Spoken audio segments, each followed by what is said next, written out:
This podcast is a proud member of Pod Nation Media Network.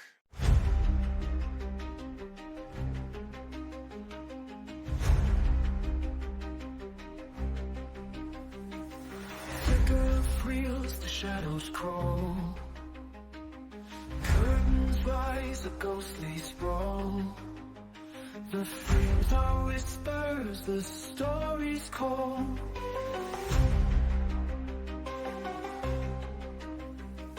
The drifters hum in a hollow tune. Moonlight cuts through velvet gloom. Is it a dream or a real too soon?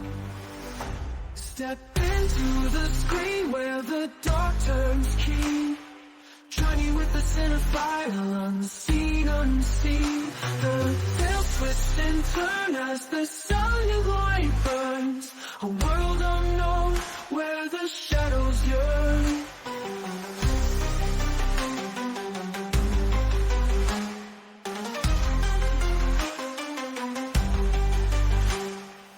Hello and welcome, listeners, to Journey with a Cinephile, a horror movie podcast, where we take a deep dive into the world of horror cinema, from the eerie classics to the latest spine-chilling releases.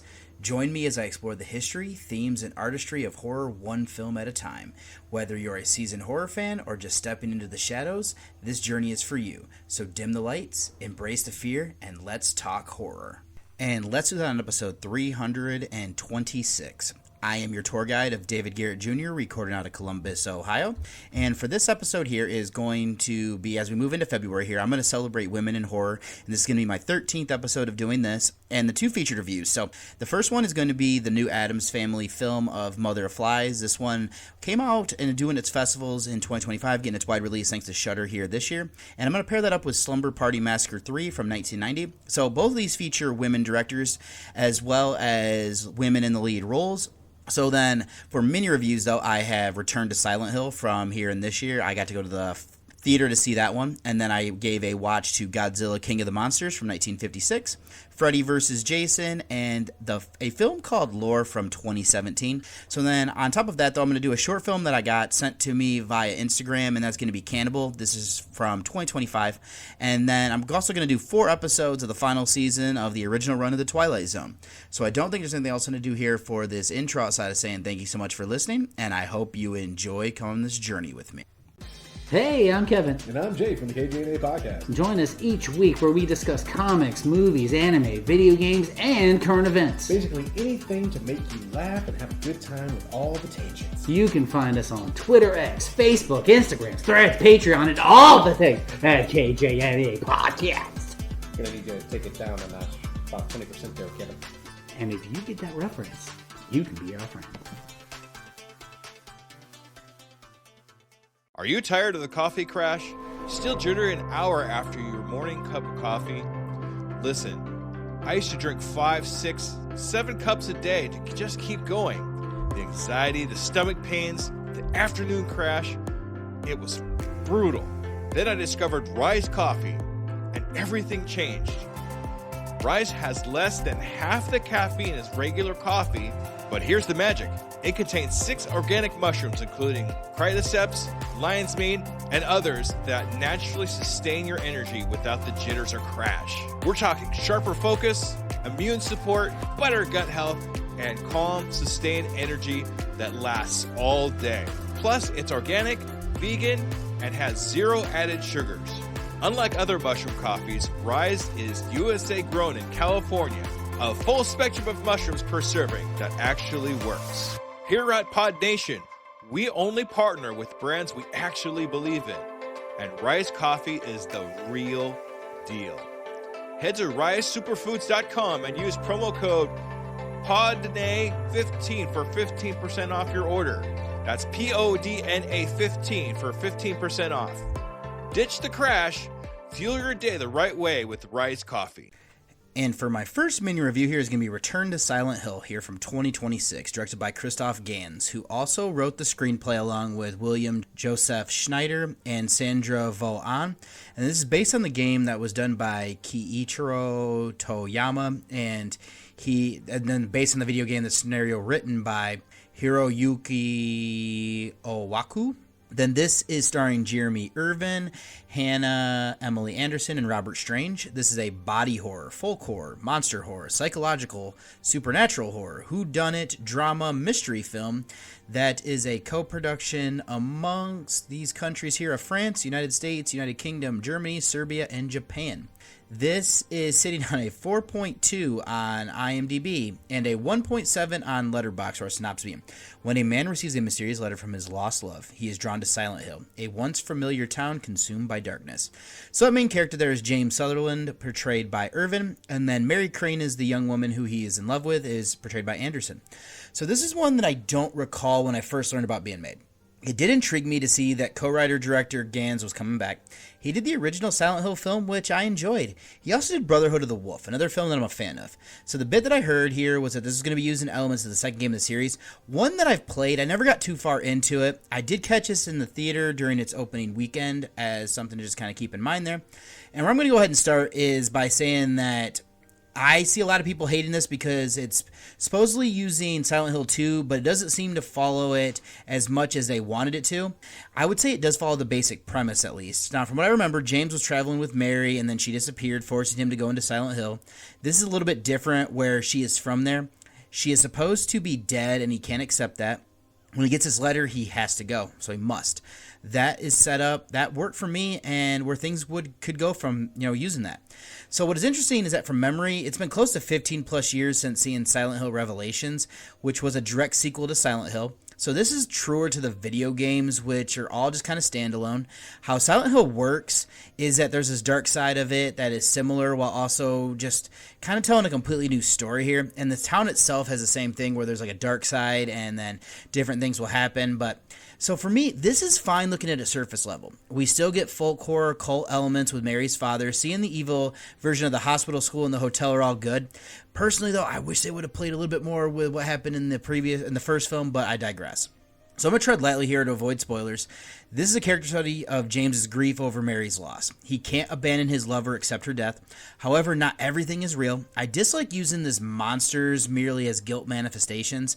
I do appreciate the idea that James's memory of his relationship with Mary is flawed, hiding darker realities. Kind of a coping mechanism there. A popular interpretation of Silent Hill. So a major trope near the end, however, undercuts a lot of this for me. So that should be enough for the story. Let's go over to the acting performances. I do think Irvin is as solid as our lead. He is a good-looking guy. We see him happy, and then he's pulled away to show that what he is currently. His grief has broken him.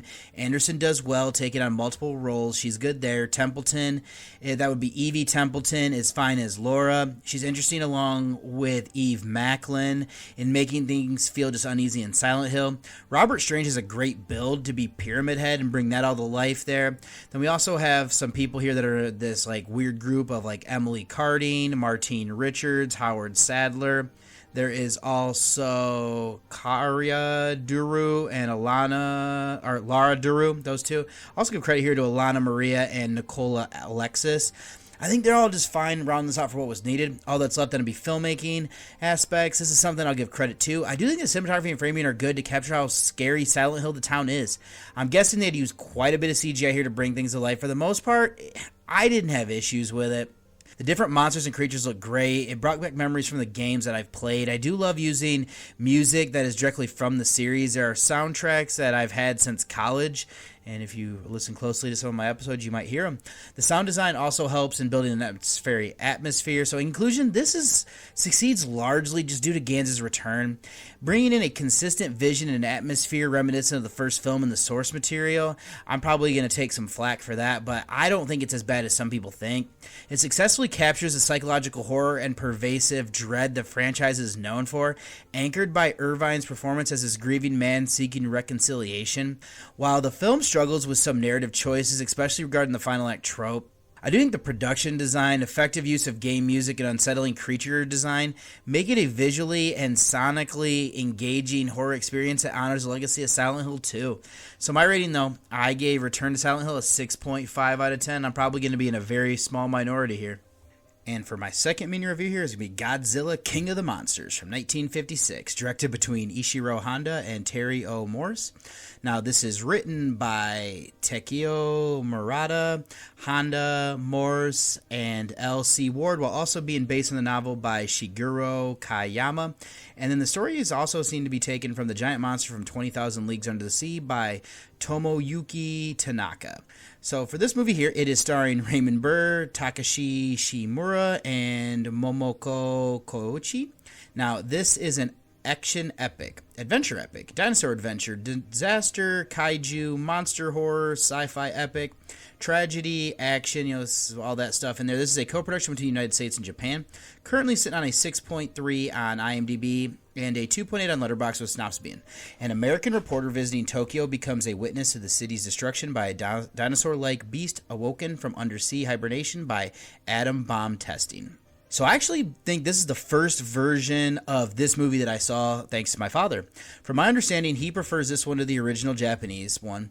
I know that I've seen this before, but it's been a long time between viewings. I didn't even have a written review done that I could kind of update to this. So I'm watching this as a scouring through the sixes. I also got the chance to check out my Blu-ray as this was a bonus on the Criterion disc. I got that set that's a giant book that has all of, I believe, the Showa era films in it. So I'm going to start is that this is an interesting amalgamation.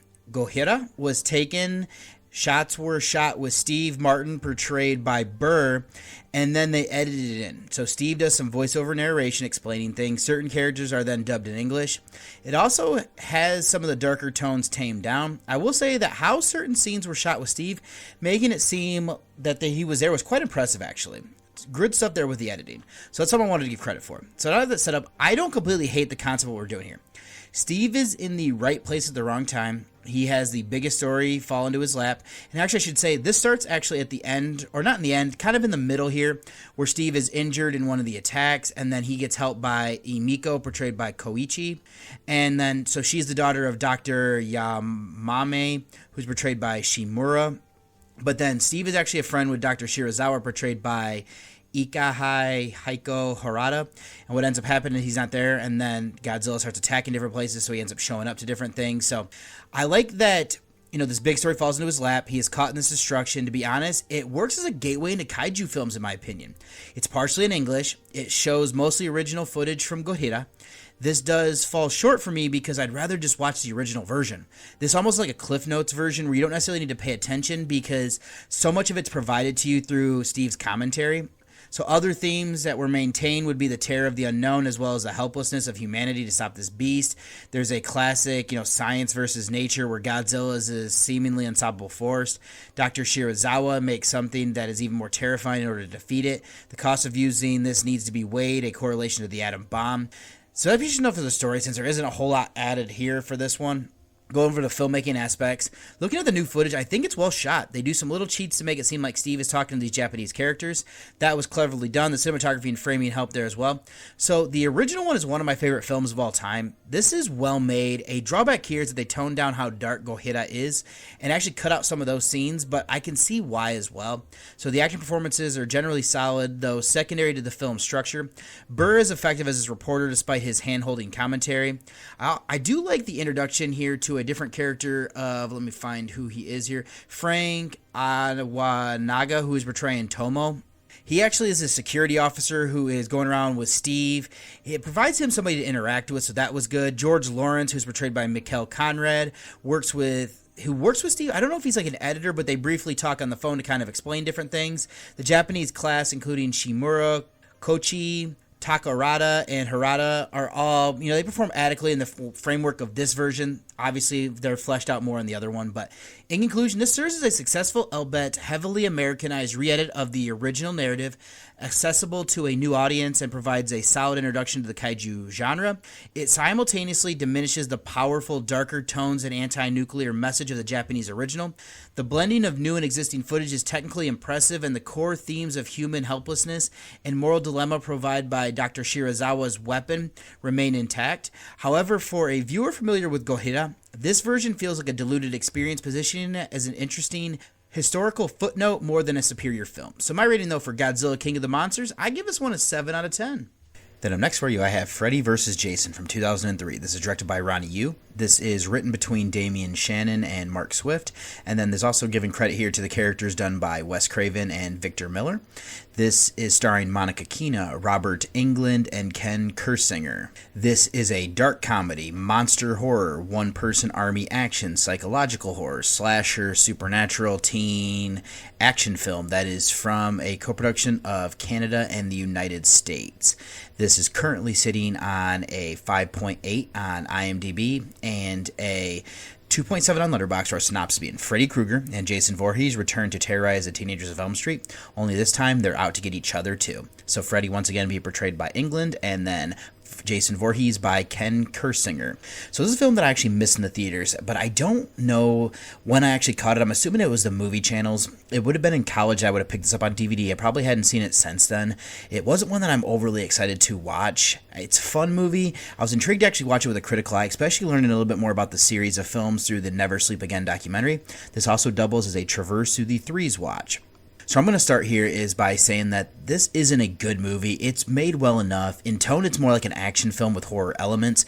It feels at times like you're watching a cartoon or a comic book that is brought to life, that is. And then, you have this fight that feels to have vibes of like professional wrestling. It's over the top in what it's doing, but due to this, it makes it for a fun movie that isn't necessarily my preferred style. Let's start with some of the positives here. I love that we have these two slasher icons. The only thing that would have been better is that for me, if you would have had Kane Hodder be Jason, I don't think Kersinger did a bad job. He brings a great physical size of the role. He's just a little bit more stiff than Hodder, and I think Hodder does a little bit better about bringing life and personality to Jason. Englund, though, it seems like he's having a blast as Freddy. I do like that he does well in bringing as much of this lore about both these characters. This isn't even actually either of the performances, but just kind of the movie itself. Now, since neither series was intended to go on this long, it would be difficult to mesh everything they do, so what they did, I think, actually works there.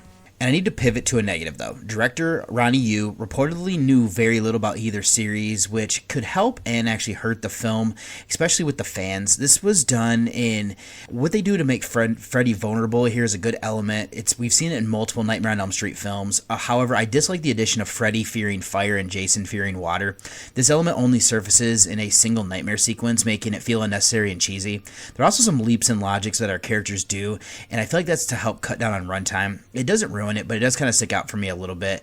Then just some of the themes to include here as well. I do like the emphasizing that Freddy's power is from fear. This is an interesting look at these two monsters. Jason is a killer due to being a victim, where Freddy was a remorseless child killer. Now, I will say that the only problem there is that if you actually use some of the previous films, we know that he was bullied and had a rough upbringing as well. There is an interesting element here of the sins of the parents being revisited. They're also trying to protect future children by forcing those who know about Freddy to be institutionalized. They don't speak of him, to find the truth. You can see that Freddy is a surreal psychological killer using dreams, where Jason would be the more like the physical, unstoppable force. Just kind of the themes that I wanted to kind of bring up here. So this also should be enough for the story. Let's go over to the acting. I've already said that Englund and Kersinger are fine at our 2 stars. Keena is somebody who at the time I had a big crush on. I think she looks great here, never looked better. I thought her acting was solid. I do like Jason Ritter as her counterpart. It is also fun to see Lachlan Monroe. We have Kelly Rowland. There is Isabel, who would be Catherine Isabel. There is Christopher Rodriguez Marquette, Brendan Fletcher. I'd also give credit here as well to the likes of like Tom Butler, Kyle Laban, Zach Ward, Paula Shaw, Gary Chalk, Jesse Hutch, David Kopp. I think that might be all the ones that I really kind of want to include there, but they're all solid in their little roles that they have. The acting works for a movie like this. If I have issues, it's probably certain dialogue. It was more of like during this time of the era and makes you cringe today. I'll then end this out with some filmmaking aspects. Cinematography and frame were over the top. The action sequences were good. They lacked the darker tone for the movie itself, and higher tension is like a weak point. I think this relies a little bit too much on the premise of 2 killers doing more to ramp it up. The effects were decent, but some CGI, like the scenes involving Kia, who is portrayed by Roland, and then the worm that Bill, who is portrayed by Laban, encounters, those don't necessarily hold up. The iconic themes and musical selections were well utilized. In general, this is still made well enough. So in conclusion, this manages to deliver on its core promise, pitting two horror titans against each other in a spectacle of violence. While it leans heavily into the action comedy tone that may alienate fans of the darker, more psychological entries in both series, it's a dedication to utilizing the established lore and enthusiastic performances, particularly from England, make it a fun, albeit flawed entry. The film is well made, over-the-top slugfest that succeeds in as a chaotic crossover event, even if its logical inconsistencies and dated elements hold it back from being a great horror film. Ultimately, it's an enjoyable, high-energy battle that fans of either franchise will likely appreciate for the sheer novelty of its premise. So my rating, though, for Freddy vs. Jason, like I said, for me, this is a 6 out of 10. Not a bad movie, not great, but yeah, that's where I come in. Then the last feature I'm going to be covering here is going to be Lore from 2017. This is written and directed between Christian Larson and Brock Manuel. This stars Lindsay Lance, Mark Lesser, and Sean Wei Ma. So this is a thriller film. I'll get into why I'm actually considering it here, but this is from the United States. It is currently sitting on a 4.4 on IMDb and a 3.0 on Letterboxd, or Synopsis. A woman searches for her missing son in a remote wilderness with the help of her estranged husband and a native Indian. When an evil creature stalks them, their journey becomes a fight for survival. So those characters here, the mother's going to be Anne, portrayed by Lance, and then we have Rich by Lesser, and then John is portrayed by Ma. So this is a film that I believe I heard about through podcasts. It went on a list of ones to see, and it was the next one up on it as I'm working through. So now I'll be honest, with the title, I wasn't sure if this was supposed to be the television show that ran 2 seasons that I've actually watched previously. So to be safe, though, I actually sought this film out. It's not listed as horror. I think it's adjacent, and like I said, I'll come back to that here in just a few more seconds, but where I'm going to start is why I'm considering it. On the surface, answer, no. At the heart of this, it's a family drama. We have Eric, who is actually the son of this couple, and he is portrayed by Derek Grange. And then there's a younger version portrayed by Bryson Pitts. So he is struggling with his parents' divorce, so he runs off to do a solo camping trip. It becomes his parents' worst nightmare when he disappears. It does seem like he might have been like a last-ditch effort to get them back together, and then the time that they spend looking for him helps to make that happen. So his parents and John have to survive nature and whatever is stalking them, and then John, of course, is to betray that he's that American Indian. So now that's set up, let me delve into the primary focus. This is a character study of this divorcing couple of Anne and Rich and the toll it takes on their son Eric. Flashbacks and dreams show only good times, not their fights though. A memory Rich has while discussing the split with Eric becomes a nightmare for the father. Notably, the trip has been a healing experience for the couple. I don't think Lance or Lesser are great in their performances, but they do well at embodying the struggling married couple. So then the horror is rooted in man versus nature. A flashback shows Eric and Anne when Eric was a boy, and sharing a moment in the backyard while looking at the stars. Rich joins, and I thought this does well in establishing that camping is kind of like a family activity. Eric uses Rich's backpack for his trip that he vanishes on. John warns them about this remote location will be difficult, though not necessarily harsh in climate or terrain. You could almost classify this as like a survival or like even eco-horror. So another creepy element is that this group is being hunted. We get this opening sequence where Eric vanishes. It suggests that he's fleeing for something, hiding in a cave that may actually be the pursuer's lair. Both John and Anne receive warnings. Anne gets another one from this old man played by Victor Gage. And then there's a priest as well who is portrayed by Jake Carpenter. I would have liked a little bit more development on whether the threat is a creature or a person. I lean towards the latter. There are elements of the Wendigo folklore. John explains that a person's ascent in insanity can make them animalistic, and he believes that this entity is enjoying the hunt. What I will say about the potential supernatural element was something that I wanted more development of. I can understand why we don't. That doesn't necessarily seem to be the route they wanted to go. That's another aspect that if this is a person, who are they or their plight? I mean, it's not necessarily known. We don't have an expert to provide exposition or an information dump. I can appreciate avoiding that route as well. So let's go over to flesh out the other themes that I noticed. We are seeing the fragments of grief and coming to terms with it. Anne clings to that belief that Eric is still alive, where Rich is a realist. You could even see that this beast stalking them is like grief that they're avoiding. What happens could be justified.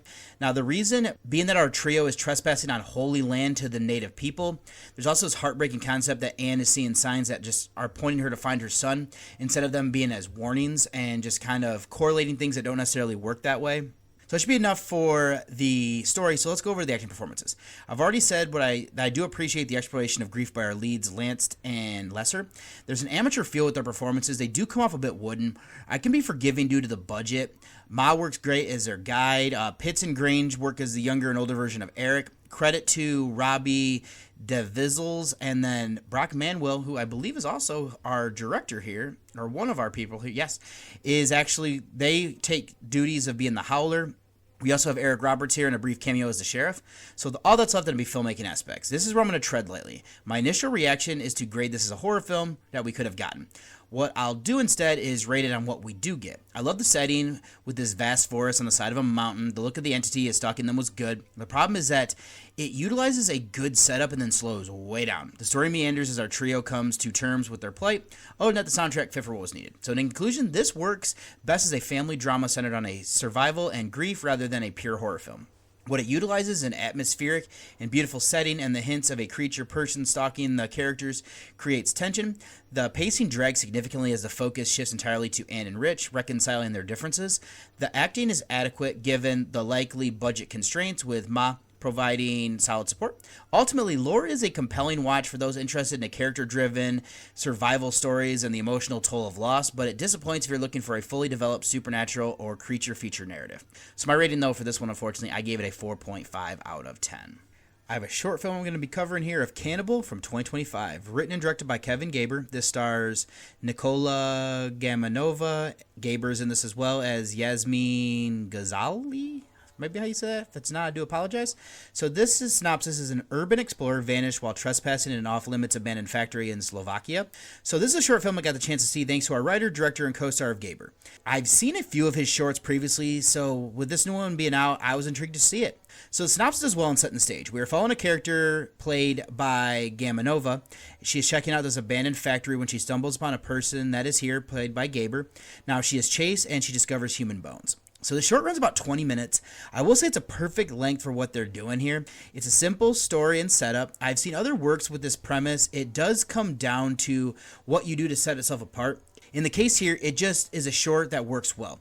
Now, I tend to judge these on whether it tells a complete story or if we need to have a little bit more fleshed out. I do think that this could be extended into a feature length. The only issue that I have here is we need more backstory or you need to ramp up the effects. How it stands, it does work, though, for a short. So there's one element that I have an issue with, and it comes with the story. There is a moment where we see our lead trapped in a cage, or like a makeshift one. It doesn't look easy to get out of. We then see them fleeing from the area. I might have missed something. I don't recall how that happened.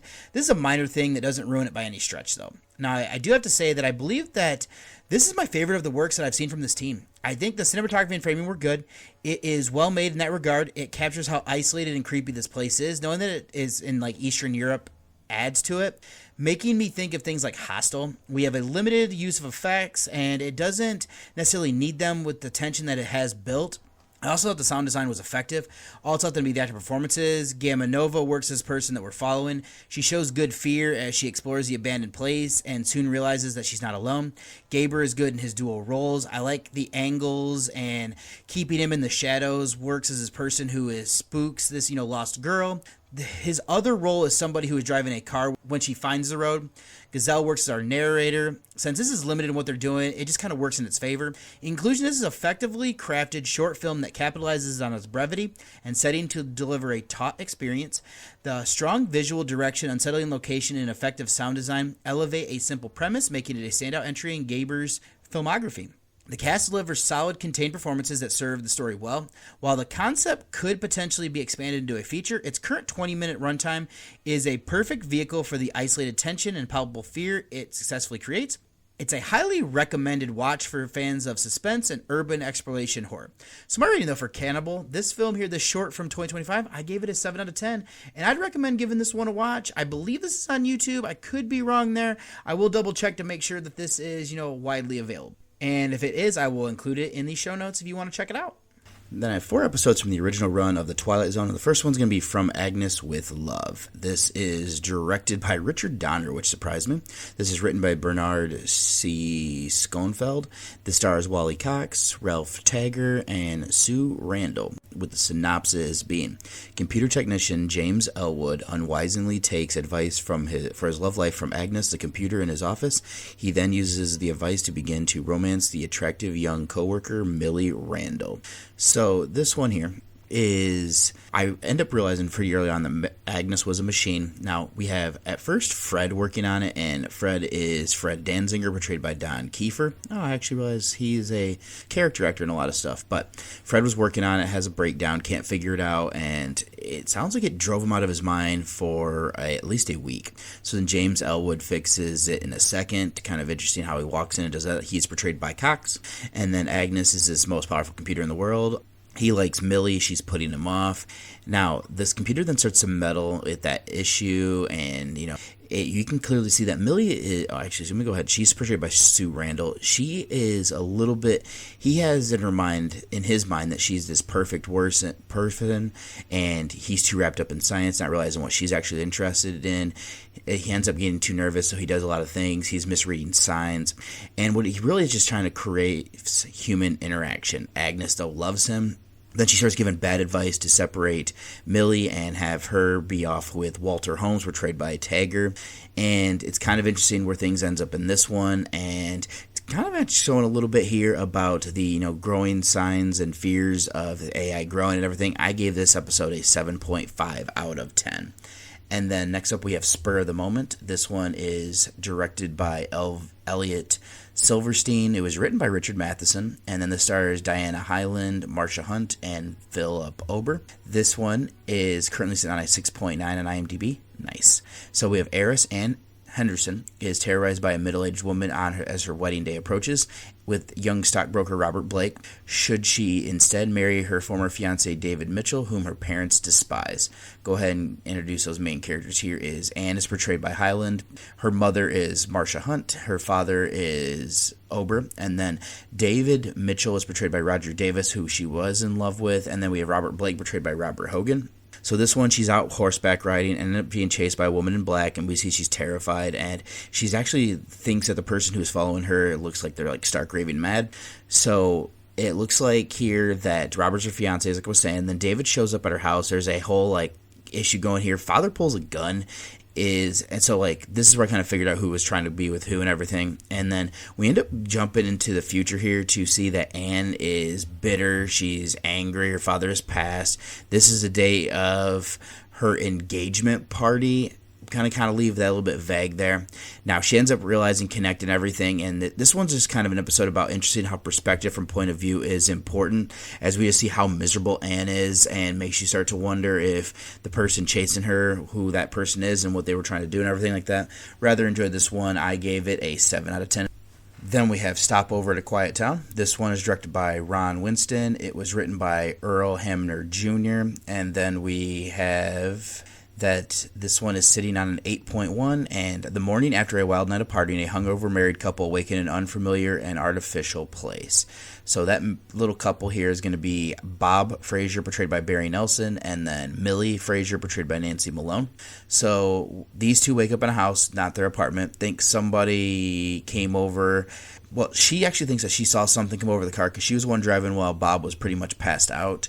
And things just aren't making sense here. And then they start to search around, try to figure out what happened. They think that because they went to this party that was outside of the city, that maybe they got in a car accident, or maybe just something happened and they end up being taken back to somebody's place. They check the phone, it's not connected to the wall. None of the drawers are real. Everything seems fake. They keep hearing children laughter, which is quite creepy. And then they also kind of realize that there is no sound, no animals or birds or anything like that. So these two start to bicker. Millie blames him for being drunk, that he should have been the one driving to get them home. And then they end up hearing, they end up finding a tree that's not real. It's just kind of set there, not planted. They end up hearing a train whistle. They get on it, and they start to feel like things are going to be good, that they're going to be safe. But when they realize that they're actually back at the station, and this is where I kind of connected what everything was going on here. And then there's also the shadow moving over them that makes them panic. So this isn't the greatest effect in making this all come to life here, but I still rather enjoyed this concept overall, and I give this episode a 7 out of 10, and that would be Stopover in a Quiet Town. And the last one I'm going to be doing for this one here is An Occurrence at Owl Creek Bridge. This was actually a little bit different because what I was actually realizing is the intro is a little bit different from the normal ones that we see, because it sounds like this one was actually done for like Sundance Film Festival, and somehow they got to the way to end up, presenting it here. So this is written or co-written and directed by Robert Enrico, and then also Ambrose Bierce. Now this is starring Roger Jacquet and Cornelay and Anchor Spang Larson. So this one here is sitting on an 8.2 on IMDb, and during the American Civil War in 1862, a condemned Confederate prisoner, Peyton Farquhar, is due to be hung by the Union troops, and he is portrayed by Jacquet. We end up getting seeing this warning on a post that if you do this certain thing, you're going to be hung. So then we're seeing this. There's very little dialogue, just some birds and the sounds preparing it. I actually don't know if there's any dialogue. Actually, no, I'm thinking about it. But this one has amazing cinematography. And then we end up seeing that his wife is Abby Farquhar, portrayed by Cornelay, and then I believe it's his daughter. So we hear a clicking or a ticking of a watch, and then our character is set to be hung. They step off on this plank, and then the rope breaks and he's underwater. And we end up hearing that the voices of the soldiers are distorted. There's correlations almost dynamic to follow orders. They're shooting at him. He's swimming away. I think the music and sound design from this point on as well is just excellent. And then we end up seeing him flee into the woods and then end up reuniting with his wife, and I thought there was kind of a really definitely a gut punch thing here at the end that I was quite impressed with everything they did here. I kind of guessed it fairly early on, but it is what it is, and how they present everything is well done. So I end up giving this episode an 8.5 out of 10. So that's all I have here then for mini reviews. Let me go ahead and get you over to the trailer of my first featured review. They came begging, bent in shame, trampling their faith on the path to my thorns. You ever heard of a lady named Solvig? Solvig the witch? Yeah, everybody around here knows her. She can trick death. Dad? She's right. I'm basically dead. Science tells me I'm dead. And she's telling me I don't have to be. I don't want to be dead yet. Life is rhythm. The heart, the drum. But death knows only silence. I want to do this. I know it sounds like a scam. I doubt it will even work. But I gotta try. For 3 days, you and I just need to pretend. Your curse is my gift. To woo death, one must love it, lie with it. For 3 days, give your beating, bloody heart to it, till death grows ears, till death grows warm, till an ember sparks, the dead drum thumps, and the blood of light floods in.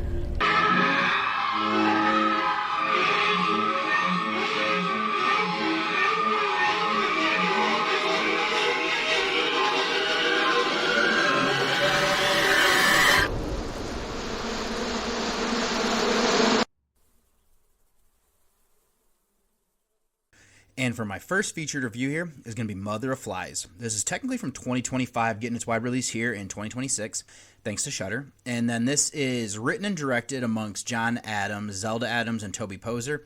While this also features here Trey Lindsay, Noble Eden Wilson, Jessica Beveridge, Sophia Macalasu, Heath Macalasso, Nikki Macalasso. If I mispronounce all your names, I do apologize. Judy Rosen, Violet Adams, John Gerald Adams, John Adams Sr., Patricia Adams, Harriet Weiser, Harrison Burke, Colleen Domingo, Lulu Adams as well.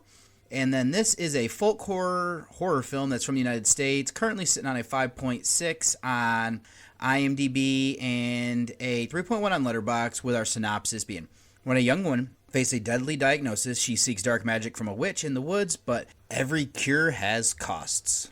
So this is a film that I'd heard about when it was doing its festival rounds. I had seen a couple of the Addams Family's other films. I'll get into that here in a minute, but the ones that I've seen I've rather enjoyed. The title caught my eye. Seeing that this was a folk horror film was another perk in its favor.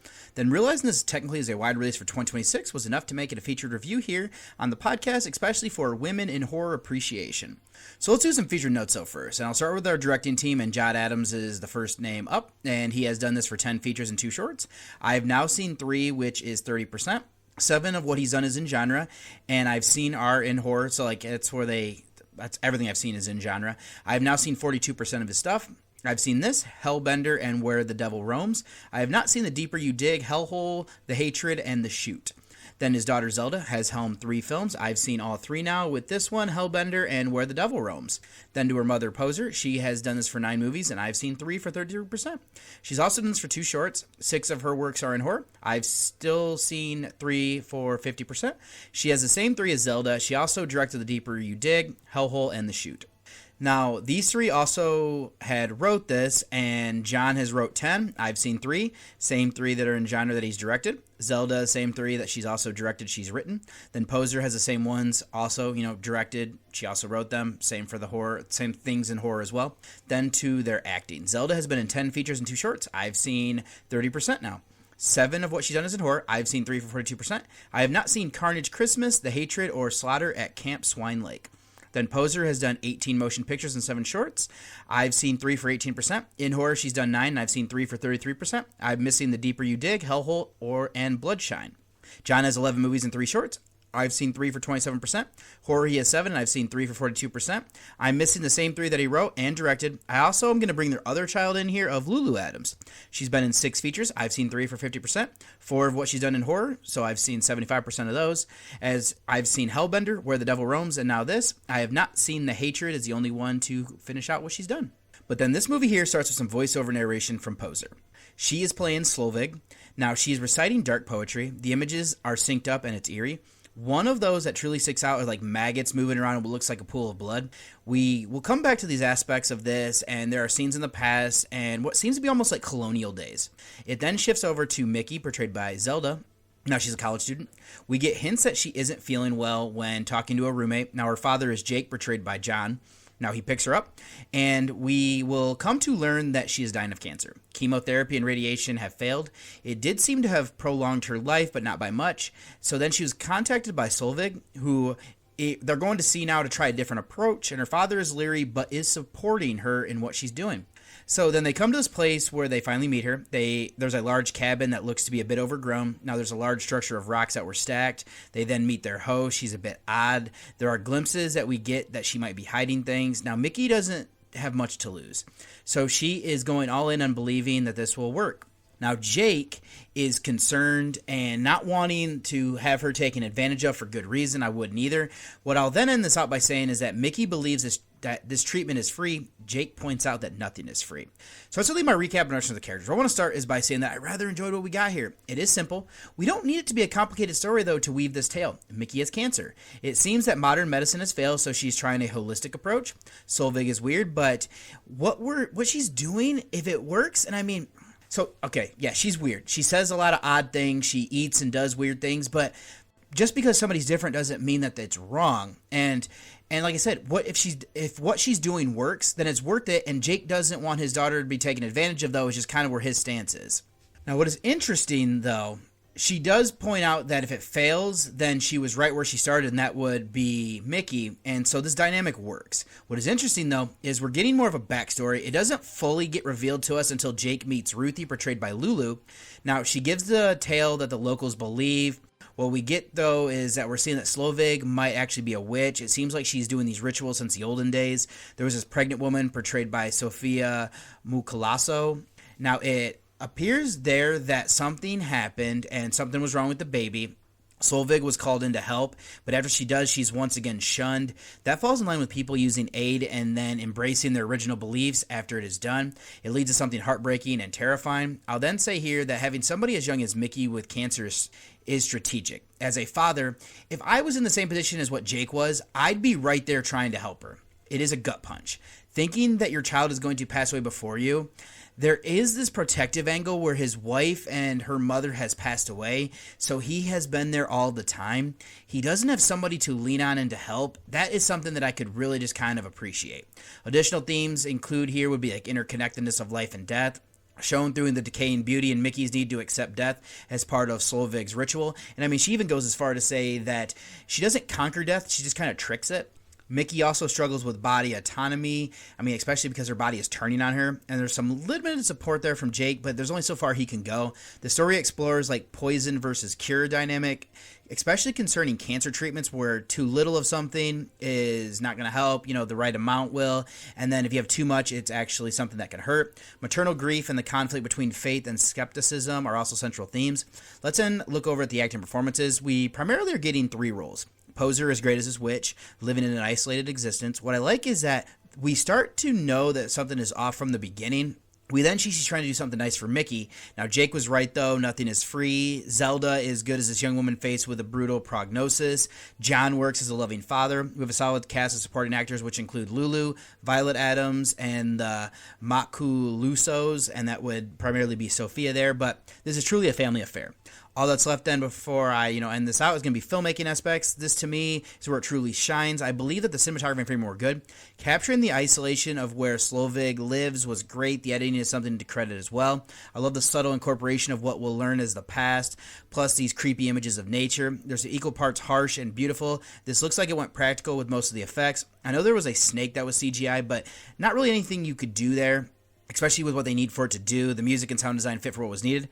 In conclusion, this is a compelling piece of folk horror that continues the Addams Family impressive run of independent filmmaking.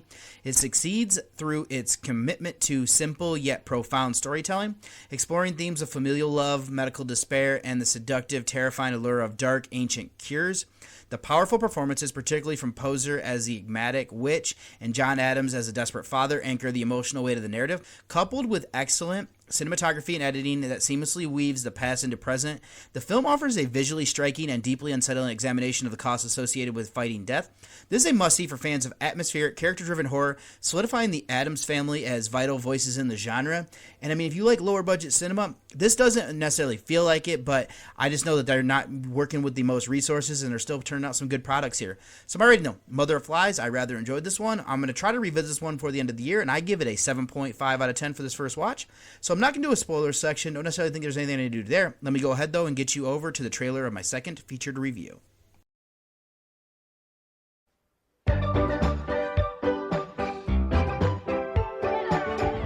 Summertime. And the only thing the girls of Malibu Beach need is good music, good friends, and guys. So, what's it worth to you? I know what you're thinking. You're thinking, a guy like that, that's just the kind of guy we need at the party tonight. They just invited the wrong guy.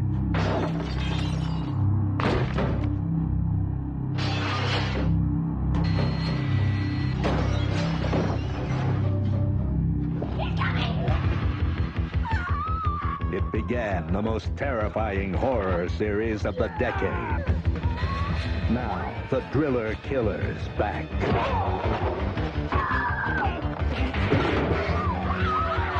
Slumber Party Massacre, Part 3.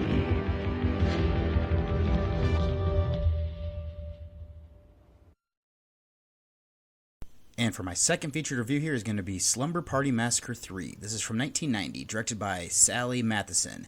Now, this was written by Catherine Siren. And then this is starring Keely Christian, Britton Fry, and Michael Harris, while also having the likes here of David Greenlee, Brandy Burkett, Hope Marie Carlton, Maria Clare, Maria Ford, Garen Grigsby, Devin Jenkin, David Kreigel, David Lawrence, Lulu Wilson, Jan Birch, Marta Kober, Wayne Grace, Alexander Folk, and Ron Smith. So this is a slasher comedy horror film that's from the United States. It is currently sitting on a 4.5 on IMDb and a 2.4 on Letterboxd, with our synopsis being Jackie Cassidy and her friends are stalked by a serial killer while having a slumber party. So this is a film that I learned about after getting into podcasts. I feel like I knew the first film existed. I didn't necessarily know that they had a couple of sequels. Now I finally got around to seeing this part 2 last year for the podcast. Now since it had a woman director and it worked for celebrating women in horror for February, that's why I decided to seek this out this year, and it also doubles here as a journey through the aughts watch. So then I have some featured notes that I'm going to do, and I'll start with our director here, Madison. This looks like to be the only film that she ever did this role for. Now we have 3 assistant directors, and first is going to be Chris Edmonds. He did this for 11 films. I've seen 27% of them. Third of his that I would have seen, and that's where I get that number there. Not horror would be Memento, which is kind of crazy. Now, in genre, he had 3, and I've seen 2 for 66%. I've seen this and Silent Night, Deadly Night 4, The Initiation, and then I have not seen Night of the Scarecrow. Then we have Mike Upton. He did this for 5 features. First of his that I've seen, only one he did in genre.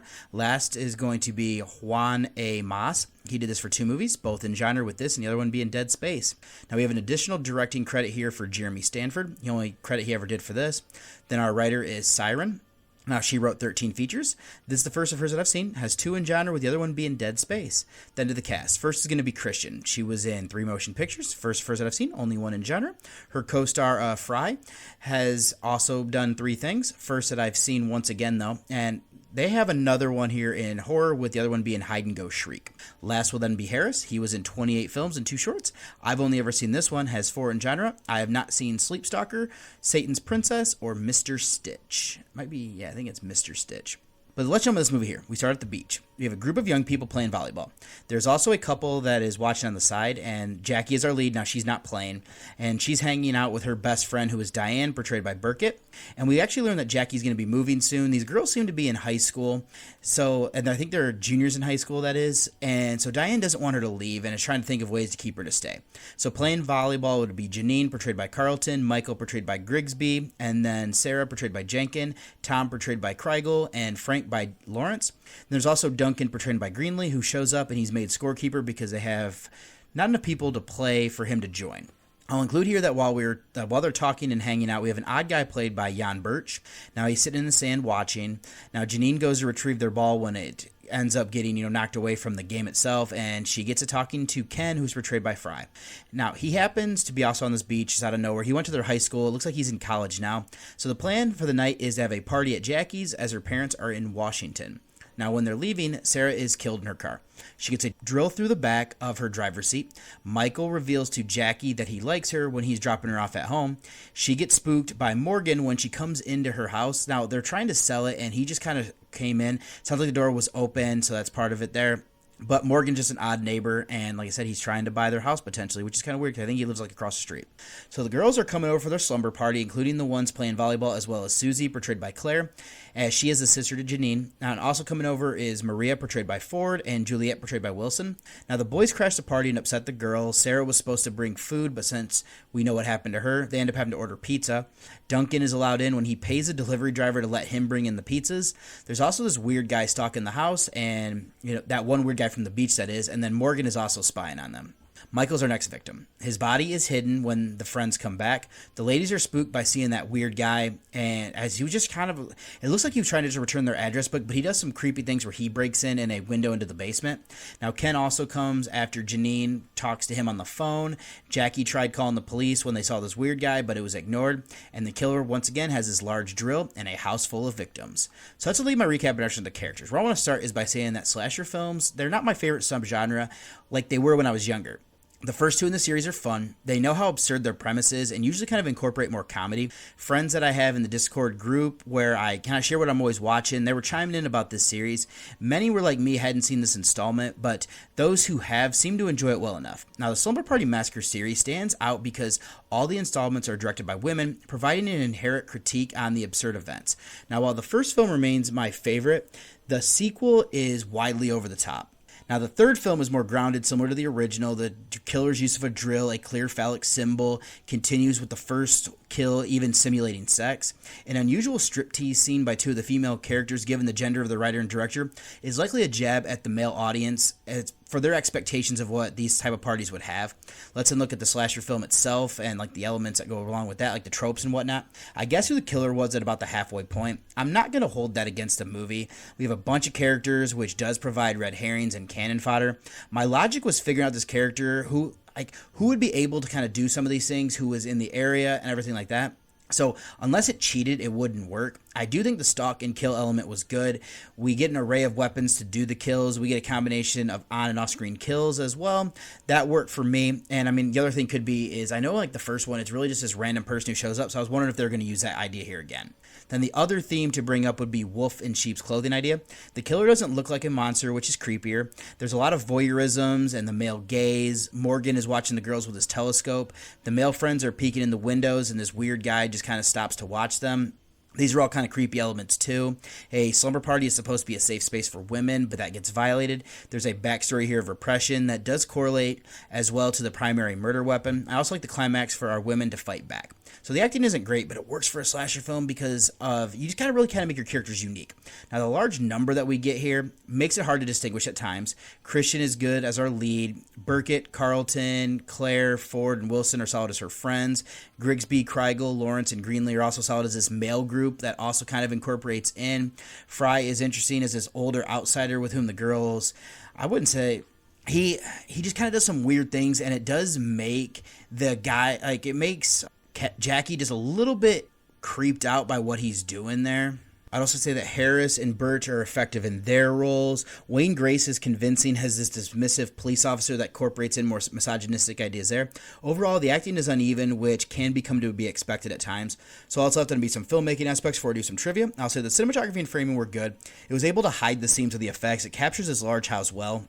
I could have used a little bit more with the effects, but I'm guessing that could either be budgetary or when this came out, censorship. Regardless, I have no issues there. The soundtrack was fine, fitting for what was needed. This is paced a bit different than many of the lower tier slashers that I've seen, so I wanted to give credit for that as well. And let's jump over to doing some of that trivia that I was talking about here. Carlton did her own stunt, which she crashed that glass door. The opening scenes at the beach were shot in a freezing cold day in January, which is wild. The girls in the poster do not appear in the film. This trilogy is the only slasher series to not only have all female directors, but all female writers as well. That's why I am including it here. After the filming was completed, the leftover set was used for another Corman-produced sequel that was unrelated to its predecessor of Sorority House Massacre 2. Came out the same year.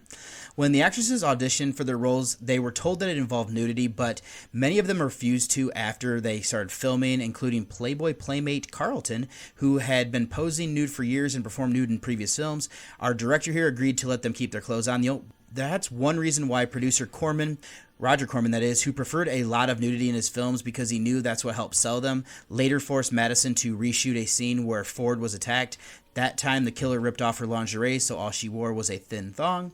Marta Korber, who plays the pizza girl, was also in Friday the 13th Part 2 as Sandra. Coincidentally, two stars of the previous Slumber Party Massacre film, Juliette Cummins and Heidi Kozak, were also in the Friday the 13th franchise. Juliette was in Part 5 as Robin, and Heidi was in Part 7 as another Sandra.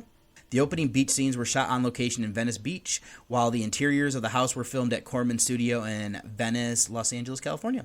In an interview, the director said she hated horror films, but only took this one when it was offered because Corman, it was her first opportunity to direct a feature. Many fans and critics feel her lack of enthusiasm and commitment is why it's the weakest entry. I don't think it's that bad. It is just more by the numbers, rehash of most scenes from the other films. This ended up being the only film she directed, although she did produce several low-budget thrillers. Only acting credit for Wilson, who played Juliet. The tagline was, "It's Driller Time," and "This Bit's for You," a parody of Miller's beers, "It's Miller Time," and Budweiser's "This Bud's for You." Birch only worked 2 days on the film. When the TV was turned on to confuse the killer, it's one of the 4 Deathstalker films can be seen playing. Third and final installment of the original series. There is a remake that was made. This one had a modest kind of budget, and it kind of grossed fairly well. It kind of looks like around 45 minutes in, where Janine returns to a room, the others are hearing Ken and Juliet in the bedroom. It's possible to see a woman from the technical team in the next room. And yeah, that looks like the only stuff I'm going to do here for the trivia. In conclusion, this is a solid entry into the series, particularly for those who appreciate the subversive offered by its all-female directorial and writing team. While it leans away from the comedy excess of the second film, returning to a more serious tone of the original, it still provides an effective slasher elements, good pacing, decent kills, and a palpable sense of violated safety. It successfully utilizes classic horror themes like voyeurism and the wolves in sheep clothing trope. Even if the killer's identity is somewhat predictable, this one serves as a worthwhile conclusion to the original trilogy and a great entry for fans looking for a horror film that subtly critiques the genre's tropes while delivering the required scares. So my rating here for Slumber Party Massacre 3, I gave this one a 6.5 out of 10. Not going to do a spoiler section. Don't necessarily think I need to do anything there, so let me go ahead then and get you over to one last break before I close out the show. Pod Nation TV has you beamed up with Out of This World award-winning podcasts found exclusively on Pod Nation TV. Download Pod Nation TV for Roku and Fire TV. Pod Nation TV, Out of This World. Listen, here's the truth. If it's not something you love to do, automation is mandatory. You didn't start your podcast to spend hours editing clips. You started it to create, connect, and grow your audience. But here's the problem. Every other platform works with video podcasts, and manual editing eats up your most valuable asset, your time. That's where Opus Clip changes everything. Upload your video, and Opus Clip will automatically find the gold nugget moments, auto-clip the captions for the best parts, perfect for TikTok, Reels, and Shorts. 1 hour-long episode becomes 10, 20, even 30 viral-ready clips in minutes. The tool even predicts each clip's viral potential, so you know exactly what to post. No more tenuous editing, no more wasted hours, just you staying in the place that you love to be, creating content that matters. Head to podnationopus.com for your free trial and get back to doing what you do best. Stop editing and start creating now. And welcome back. So if you'd like to send me any sort of feedback, anything you want read on the show, or any screener requests, anything like that, you can send those to journeywithacinephile@gmail.com. If you'd like to read any of my written reviews or see any of the old past podcast episodes, all of that is being stored over at Journey with a Cinephile. That is my blog, and that's going to be horrorreview.webnode.com. If you'd like to follow me and become friends on Facebook, it's going to be David Garrett Jr. is my name over on there. There's going to be a link in the show notes. And then if you'd like to follow me on Twitter, it's going to be Buckeye from Mish. And then if you'd like to follow my Letterboxd page where I have all of my reviews, whether that's going to be horror or non-horror, that's going to be David OSU is my name on that. Instagram and Threads, I'm David OSU87. Over on my personal Instagram page, you might see some of my family stuff every now and then whenever I remember to post something. My wife is much better at it than I am. But then if you'd like to follow the Journey with a Cinephile Instagram, that's going to be Journey with a Cinephile, all one word. And then also direct you, if you'd like, to the Discord channel. That's going to be the Nightclub Discord, but I have a page over there. And there's also some other great pages of other shows and them kind of messing around and everything like that. Do highly recommend if you want to go ahead and check that out.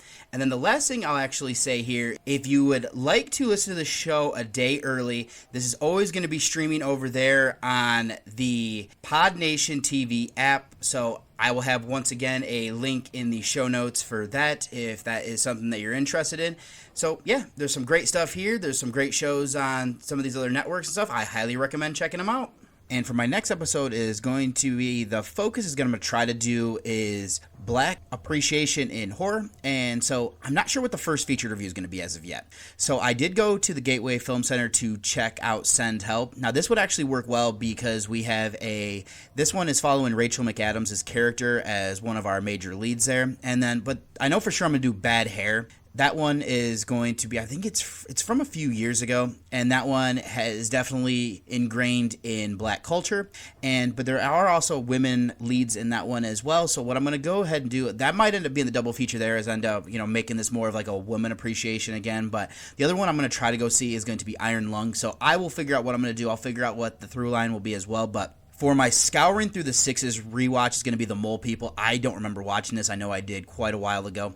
And then I have a couple screeners here. I have a documentary of Aliens Uncovered Invasion that I'm going to check out. And then the other one is not a horror film, but this one I think is like an erotic thriller type thing called Bite. And that's actually B-I-G-H-T if you're curious. But then I'll also have more mini reviews, sprinkled in there as well. But don't think there's anything else I need to say here for this outro except that wraps up this episode of Journey with a Cinephile, a horror movie podcast. Thank you for joining me on this exploration of horror cinema. If you enjoyed the show, be sure to subscribe, leave a review, and follow along for more deep dives into the macabre.